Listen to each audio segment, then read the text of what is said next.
प्यासा कौवा। एक दफा का जिक्र है कि गर्मियों का मौसम था। एक प्यासा कौवा था। कौवे को बहुत प्यास लगी हुई थी।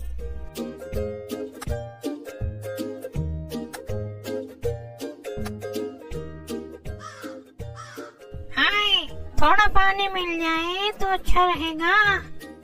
वो पानी की तलाश में इधर उधर उड़ रहा था, मगर उसको कहीं भी पानी ना मिला। आखिरकार वो एक बाग में पहुंचा। वहाँ उसने पानी का एक घड़ा देखा। खुदा का शुक्र है, मुझे घड़ा नजर आया। कौवा बहुत खुश हुआ। कौवा घड़े के पास आया और देखा घड़े में पानी बहुत कम था। वो उसे पी नहीं सकता था।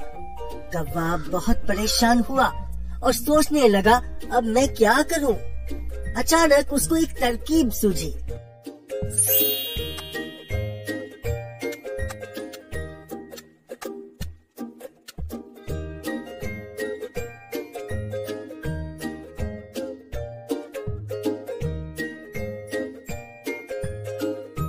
पास ही कंकरियां पड़ी थी।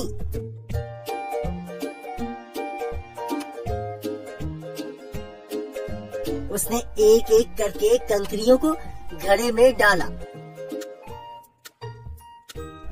और इस तरह पानी ऊपर आ गया। कौवे ने पानी पिया और उड़ गया। नतीजा